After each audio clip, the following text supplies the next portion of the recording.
Hola a todos, esta es mi presentación de comportamiento organizacional. Mi nombre es Leonardo Maldonado y pertenezco al programa de administración de empresas.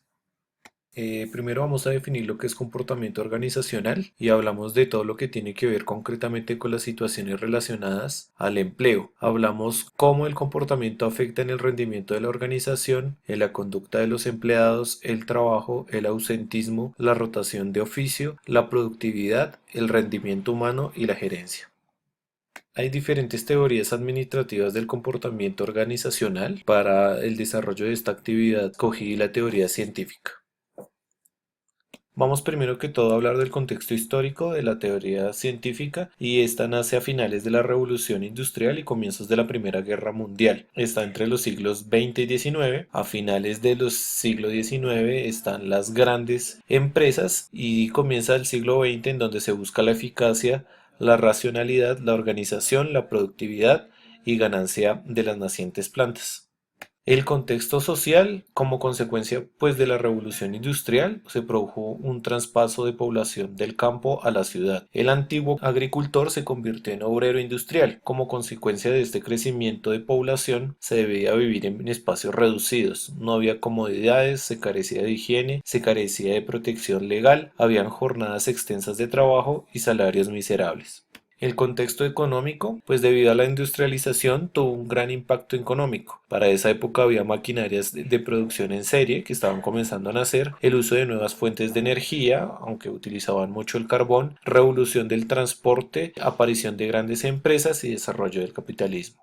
Características industriales. Énfasis en la racionalización del trabajo del obrero por medio de las líneas de producción en diferentes industrias. Hablamos de que hay el nacimiento de fábricas de automóviles, barcos, hierros y textiles, que son las principales. Los representantes de esta teoría científica tenemos a Taylor, aportó con los principios de la administración científica, se puede decir que es uno de los padres de la administración científica. Henry, él es famoso por utilizar o implementar un diagrama que él creó. Frank utiliza 17 movimientos básicos, que es en donde se observaba a los trabajadores y se trataba de realizar la actividad con la menor cantidad de movimientos posibles. Está Harrington, que utiliza los 12 principios de la eficacia, y Ford, que hace el estudio del tiempo, el movimiento y el trabajo.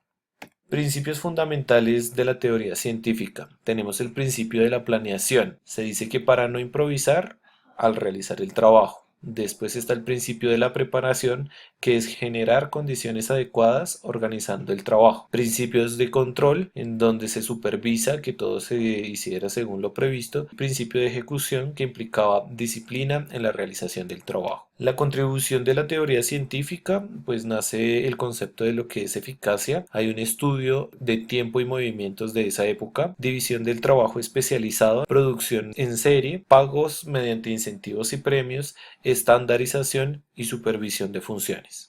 Principales críticas y debilidades de la teoría científica. Se dice que en principio no hay una importancia por el factor humano. ¿Qué quiere decir? Solamente se tiene en cuenta la producción, se hace un estudio de movimientos, más no hay un estudio a profundidad de lo que es el factor humano a nivel industrial. Hay una precariedad en la experiencia industrial y administrativa de la época. Hay una especialización extrema del operario, conflictos entre objetivos individuales y objetivos organizacionales. No se tienen en cuenta aspectos financieros, tampoco comerciales, entre otros, y se ignoran contextos y entornos de la época. Posición crítica frente a las ventajas y debilidades del modelo. ¿Qué ventajas hay? Hay un estudio de movimientos y se tiene en cuenta la organización para llegar a un objetivo que es la producción en serie. Pero como debilidad, el estudio de estos movimientos no tiene en cuenta muchos factores externos e internos que ayudarían a una mejor eficacia. Se toma al ser humano o se toma al factor humano como una máquina, más no como una persona social. Cuestiones por las cuales la parte humana trabaja bajo condiciones muy difíciles. Posición crítica sobre el uso actual del modelo, identificando empresas o clases de empresas donde se podría aplicar.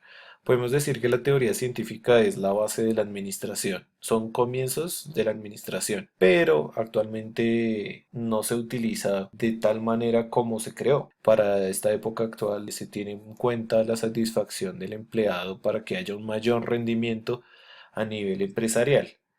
Entonces, digamos que si hay un cierto reglamento o si hay ciertas reglas, que es lo que, digamos, implementó la teoría científica, ahora se tiene en cuenta lo que es la parte humana. Tipos de empresas o clases de empresas donde se podría aplicar esta teoría científica, hablaríamos de empresas donde todavía se puedan sacar productos o industrias de producción en serie. Podríamos decir que la parte del sector textil aún mantiene estas producciones en serie, pero pues como les comentaba antes, se tiene en cuenta el valor humano. Les agradezco a todos, esta es mi presentación.